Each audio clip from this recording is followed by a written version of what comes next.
Jemi në fundin e programit, po s'kemi mbaruar ende zonja dhe zotërinj, sepse kemi edhe pak për të folur. Për të folur për botrorin për cilën po mbahet fryma deri të dielën në mbrëmje nga bota e sportdashësve. Për një botror që i pati të gjitha në fakt, që nga ka shoqëruar në pjesën më të madhe të kësaj vere, nuk po ndalem tani se çfarë ka prodhuar, por spektakli, golat edhe polemikat e gjën gjithashtu të shumta. E në fund, përballen dy kombet më të forta, dy skuadrat që u treguan më të hekurtat në këtë sezon, Argentina dhe Spanja, por parashikimet se kush e fiton tani janë pak të vështira për t'i bërë.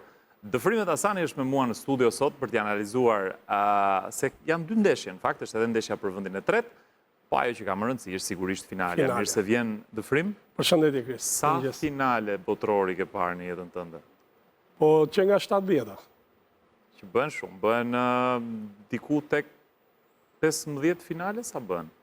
Duhet jenë disa, duhet jenë. Po ti llogarisim. Duhet jenë disa. Mos të me matematikës, tani s'është herët akoma për mëngjesin, po që ke parë mjaftueshëm. Që nga 7-10-a bile mbaj mend që atë finale e kam parë me një emocion të veçantë, isha i vogël dhe vetëm unë kisha televizor në atë vit në shtëpinë ato kohë dhe ka ardhur gjithë fshati duke parë të shtëpia ime dhe nëna që nuk i përballonte dot duke i qarasur njerëzit, se ishin shumë, ishte një stadium në shtëpi. Imagjinoje. Dhe nuk na mori finalen e parë, kush ka qenë finalja? Nuk na mori vendi aty dhe dolëm jashtë.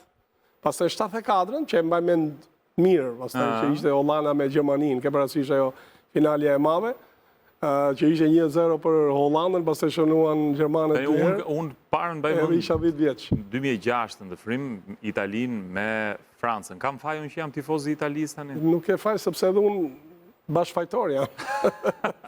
Po këtë herë gjërat kanë ndryshuar pak, dinamikat, rregullat, fama që ka marrë botrori e gjitha me radhë, dhe vim në një finale që me të vërtetë është e gjitha për t'u parë, sidomos pas asaj që pas gjurmëve që la Argentina pas gjysmëfinales, pas kësaj me Anglinë. Të dyja janë të merituara. Nuk mund të diskutohen më, nëse mendonim që më përpara se mund të ishte Franca, sepse kishte bërë prezantimin më të mirë deri në atë mbrëmje, tashmë çdo kush deklaron, edhe tifozët e Francës deklarojnë që Spanja dhe Argentina janë skuadrat më të mira që kanë ardhur deri këtu. Është vërtet, janë falë rezultateve të tyre. Dy skuadra që po ti marrësh kështu, ti krahasoj si dy ushtri, Spanja që është shumë kompakte, po dhe Argentina ka një lider të vërtet edhe frikshëm. Njeriu që vendos rekorde, sërish vendosi përveç rekordeve të tjera, të golave, të minutave, të shumë gjërave, vendosi edhe një rekord të ri, rekordin e asisëve. Është lojtari që vendosi rekord edhe në asis për gol. Është jashtëzakonshëm. Pra, ai në çdo element të lojës do ta vendosë një rekord Messi. Është i lindur për rekord. Ama kujdes tani sepse përballë nuk është një skuadër do si do. Absolutisht edhe Anglia është një skuadër shumë e fortë, po Spanja është një skuadër e frikshme vërtet nga mënyra se si e qarkullon topin dhe se si as fikson kundërshtarin kur nuk e lë të luajë. Dhe besoj që deri diku kanë një farë ngjashmërie nga ana teknike, por është e vështirë të parashikosh se si do të jetë rezultati final. Vërtet këtë herë nuk di të them se si mund të dali finali. Nuk po kthejmë pak të gjysmëfinalet. Se kam besuar që Franca do të ishte në atë mbrëmje përballë Spanjës, pra ishte një mbrëmje të errët. Unë nuk i kam parë ndonjëherë të jenë aq dobët yjet e Francës, që kushtonin më shumë, edhe në treg. Pra ishte një finale, ishte një gjysmëfinale që kishte 3.2 miliard euro në lojë, më kupton? Ishin të frikshëm shifrat, por më shumë ishte Franca se sa Spanja. Pra dhe u zvoglua, Franca u zvoglua, ishte një Francë pa ngjyra përballë Spanjës dhe jam habitur. Nga gjela Kështu ndodhi, nga gjela u bën pula të frikshme. Dhe nga ndeshja tjetër pastaj, Anglia, 3 luane, u bën luan pa vëmë, sepse u bën luan këta, Argentina, ishin 11 luan në fush, në 7 minuta të marrë ndeshjen, është e pafalshme. Me thashë edhe di, Argentina duket sikur ka një energji që buron thellë nga shpirti çdo tifoz i Argentinas. Absolutisht. Duket sikur Messi dhe shokët e tij janë të bekuar. Bekuar edhe nga Maradona nga sipër, po edhe nga gjitha i popull që jeton me futbollin. Jeton me futbollin. Themi për Brazilin, po sinqerisht Argentina edhe pas kësaj ndeshje kam parë festa të çmendura. E kishin tepruar pak me festën tani, me thënë drejtën, se kishin shkuar, kishin ndjekur edhe flamurin e Anglisë, që s'është e nevojshme pas ndeshjes, po tifozët... I ka turma këto. Turma nuk mund ta kontrollosh, ka dhe njerëz që janë të dehur, janë të droguar, nuk kupton aty kur thua turm i ke thënë të gjitha. Ekstaza është pa limit. Por marrim atë pjesën pozitive, duhet respektuar. Fakti që ata e duan futbollin e kanë kult. Në Argjentinë futbolli është kult. Ndoshta kjo edhe nga yjet që kanë patur. Pra nga Maradona, nga Messi, sepse ka prodhuar ky sport, ka prodhuar njerëz që kanë bërë reklamën më të madhe të atij vendi në gjithë historinë e Argentinës. Pra, futbolli i ka bërë ata të famshëm, se si ka bërë gjë tjetër. Absolutisht. Shiko, nuk është lehtë të arrish 2 finale radhazi dëfrim. Përkundrazi, disa skuadra si Anglia po vuajnë ta kapin një herë të pak. Ka 60 vjet Anglia që nuk e kap dot. Në fjalë nuk shkon dot një trofe, nuk fiton dot një trofe. Ndërsa Argentina justifikoi faktin që është kampione në fuqi dhe lufton për trofeun e 4. Çfarë është Ndërsa Spanja lufton për trofeun e 2, ka fituar një herë. Po, e vërtet. Lufton për trofeun e 2, vjen si kampion e Europë. Kemi një ballafaqim interesant. Shumë e vërtet. Kemi edhe një kampion e Europë, me një kampion e bote. Ku do të përplasen brirët. Pra se kush do të jenë më të forta, brirët e kujt do të jenë më të forta. Çfarë është Argentina pa Leo Messi? Unë kam thënë që pa Leo Messi nuk mund të jetë fituese për Argentinën. Por sinqerisht nga ndeshja që ata zhvilluan me Anglinë, mua më kanë lënë pa fjalë, pa tekst, kur tonë Kosovë. Kanë bërë një ndeshje përbindshme. Ata ishin përbindshëm në fushë. Ata nga këmbët e tyre nxorën xixa. Në çdo përplasje ishin fitues. Në luftën për top ishin të parët. Në presionin 1 për 1 ishin të jashtëzakonshëm. E këtë e bën dhe pjesë e parë, pavarësisht se nuk kishin raste apo nuk kishin mundësi goli. Ndërsa pjesë e dytë, pastaj pas golit, sidomos pas golit të Gord, ata kanë shkëlqyer. Po sa mund ta bëjnë të njëjtën gjë përballë një Spanje që e lëviz topin shumë shpejt, shumë mirë, shumë shpejt teknikisht dhe që ka shumë frym. Në fundit luan futboll nga minuta e parë deri te fundi. Kush do të marrë mes fushën? Unë them që do të marrë ndeshjen, do të marrë fitoren, do të marrë trofeun. Pra ka shumë rëndësi mes fusha. Kush e kap mes fushën i pari? Kjo është shumë e rëndësishme në futboll. Pastaj kemi edhe një ballafaqim interesant. Kemi sulmin më të mirë me mbrojtjet më të mirë. Spanja vetëm një gol ka psuar. Deri tani. Ka mbrojtjen më të mirë dhe portierin. Deri tani. Këta janë treguesit. Ndërkaq që Argentina ka shënuar gola. Edhe i ka të shpërndar, përveç Messi që e kemi në krye me 8 gola, ka dhe lojtarë tjerë që kanë shënuar. Pastaj ke edhe lojtarë që të vinë nga stoli.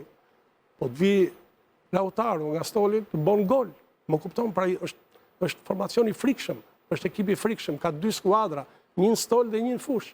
Thua për Argentinën. Kjo është shumë, po për Argentinën flas. Po Scaloni pra ne është kaq i qetë, edhe ka deklaruar se ne për çdo ne nuk kemi frikë, thotë.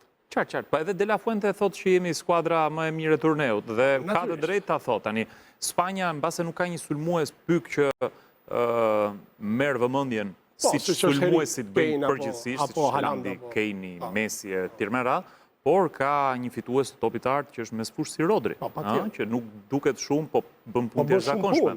Ka mbrojtje me lojtarë si Kukureja e tjerë me radhë. Kukureja ka qenë më i miri atë mbrëmje. E bëri zap. Portieri është gjithashtu Mbappé. Shumë i mirë.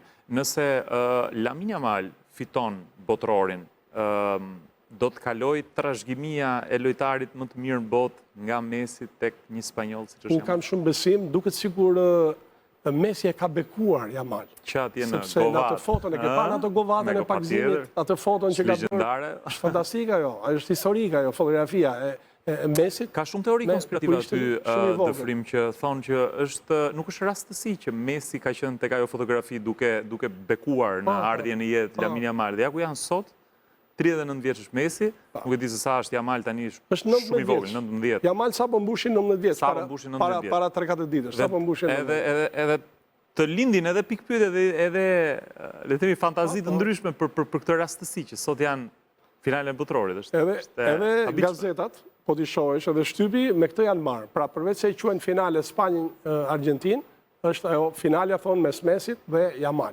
Ati që kërkon të zëvendësoj Messin, pra që është pakzuar nga ky njeri 19 vite më parë. Sepse edhe Messi kështu e nisi në 2006 kur ishte botrori, apo jo, kur ishte kaq i ri dhe është sot ai Messi që ka bërë mrekullit. Dhe jemi me fat Messi Bres, që e kemi përjetuar kohën e Messit. Edhe unë e them gjithmonë. Kohën e Ronaldos, kohën e Messit. por dhe unë kam përjetuar pastaj edhe kohë të Ti kësë ke kapu dhe frim. që ka Beckenbauer, që ka Maradona, shumë e shumë. Po dhe legjenda shqiptare gjithashtu sa të duash, pa e sa. Po hape dhe tem tani se po hape libra ti. Ne kemi sot në emisionin Rrëfim Kampionit, sot kam Uran Xhafën, një nga emrat legjend flamurtare dhe Shqipërisë që ka luajtur në Partizanin. Bukur. Po mirë që hapëm këtë temën e Shqipërisë dhe shqiptarëve. Ta lë pak botërorin, se sytë atje do janë të dielën. Spektakli është i madh, ka dhe koncert. 80.000 njerëz dhe 8 miliard njerëz. Po çmimet e biletave i pesë sa kishin shkuar? Sa do sfer? 6.000, 7.000 euro bileta më lirë. Jo se ne në komin e herë këtu kene, bëhet nami dhe jo, ishte. Po është edhe e kuptueshme. Ka tregzi kudo, nuk e ndalon dot. Jo, patjetër, po nga gjithë kjo vëmendje që ka marrë botërori është e kuptueshme që kërkesa do të ishte aq e lartë dhe kur kërkesa është e lartë. Edhe pse populli thotë sport luksi edhe futbolli. Po pra, këtë do të dilja se tifozët thonë futbolli është i popullit thjesht, edhe i popullit varfër. Nga atje ka lindur, nga atje ka dalë dhe duhet i përkas në një farë mënyre. Po ta mbyll pak këtë kapitullin sepse dje ka pasur një ngjarje të madhe edhe në futbollin shqiptar. Dy skuadra janë kualifikuar. Janë kualifikuar dhe Dinamo ka bërë mrekullim duke i ngjajtur. Ka bërë përmbysje e madhe. 4-1 mas. 4-1 ka fituar, madje kanë qenë 2-0. Imagjinoje, nga 2-0 kanë shkuar 4-1. Është një përmbysje jashtëzakonshme. Vërtet Astana vitin e kaluar e qenë në Champions League në Kazakistan. Interesant ka qenë fakti që kanë qenë 200 tifozë në shkallët e stadiumit. E pas tek videot e festimeve. Jam mrekulluar kur i kam parë ata 200 njerëz Kazakistan. Shqiptarët janë fare jashtëzakonshme. Kudo mbin. Gjithmonë ka. Mbin kudo e përkrajnë kudo futbollin dhe po ja me sa duket i pas kanë dhënë një dorë të mirë skuadrës. Absolutisht. Ndikon shumë. 4 gola në Kazakistan. Në fund 4-5.000 kilometra sa kanë bërë ata. Të vinë 200 tifozë të mbështesin atje, 200 nuk shkojnë këtu. Edhe pse një pjesë e mirë e madhe mund të jenë dhe vendas atje që mund të jenë bashkuar sepse kështu do përgjithsisht. Në vend e fqinje që po që udhëtojnë besnikët shqiptarët sakrifikojnë për futbollin. Shumë vërtet. Absolutisht, unë i kam parë në Europianin që u bë në Gjermani në 2024, pata fatin ta ndjek nga afër çdo gjë. Dhe kanë qenë kujtimet më të bukura dhe emocionet më të mëdha të jetës time. Kuqezi gjithandej. Kuqezi gjithë Gjermania duke sigur një Shqipëri ishte vendosur në Gjermani. Një komb kishte ardhur aty i gjithi. Kjo është forca e futbollit. Është gjë e mirë sepse rrit besimin e skuadrave shqiptare, rrit pikët, koeficientin e Shqipërisë në arenën ndërkombëtare, po edhe para më shumë për klubin në fundit se është më e rëndësishme. Për të përgëzuar edhe Ignatia. Ka bërë një fitore tenistike, 6-1, fitore jashtëzakonshme, por që bëri një lojë shumë të mirë edhe në ndeshjen e parë, në fushën kundërshtare. Madje nuk duhet barazonte, duhet fitonte. Edhe atje. Por arriti të fitojë 6-1, Ignatia ka një ekip shumë të mirë. Ka ruajtur Boshtin, është një skuadër që ka sekretin dhe Boshti, që ruan Tetranjin e Vildede, por dhe presidenti Demrozi, që gjithmonë është pranë skuadrës. Nuk kursehet para asgjë. Plus shumë elementeve të tjerë, ka një tifozëri shumë të mirë, një stadium shumë të bukur, shumë estetik. Ja se regjia në shfaqi ndërkohë edhe Elbasanin Elbasani për një penalti. Zgënjyes, rezultati është pak zgënjyes sepse shiko, unë e kuptoj të rikthesh në Evropë pas shumë vitesh, e kam provuar edhe vetë me skuadrat e voleybollit dhe me ekipin kombëtar që është e vështirë të kapësh ritmin edhe nivelin e skuadrave evropiane, po kur një Bate Borisov nuk është më si dikur që kishte atë emrin e lavdishëm poshtë turën nga kategoria në vend parafundit me çpash. Ishte mundësia që ne të kalonim në mundësinë, por ndodh që edhe fatit në shkollë humbin penalti edhe nuk ka futbollit botror. Të mirë të keq. Humbi Messi, humbi Mbappé, humbin lojtarë që janë korifejt futbollit, por mund të ishte pak më e përgjithshme. Elbasani duhet të ishte skuadër më e përgjithshme sepse e pati mundësinë për ta kaluar. Për ato fitimet më por gjithsesi kemi dy skuadra që janë kualifikuara, me erdi keq për Vllaznin, që humbi 5-0 me një Malishev. Vllaznia kishte kërkuar edhe ndjes pastaj publike tifozëve. Ky është futbolli, ju kërkoj falje natyrisht, po sa vlen? Sa vlen falja kur përsëritet gabimet?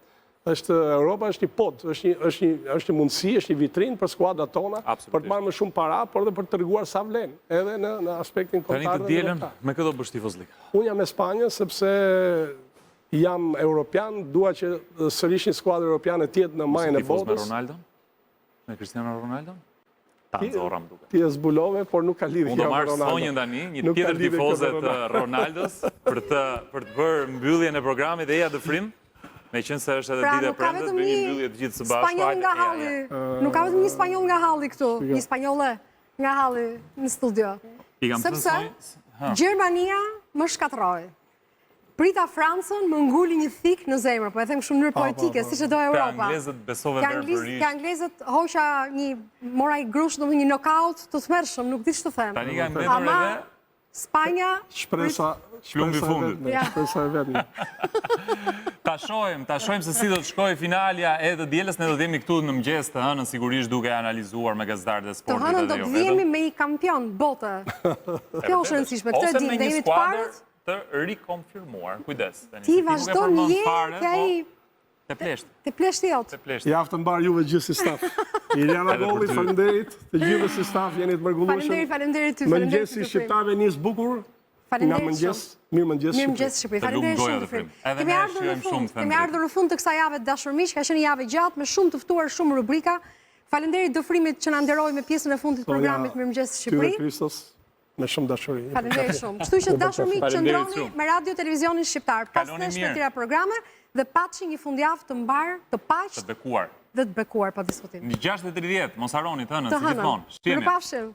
Sa të shpejt që jeni, sa të hershëm jeni.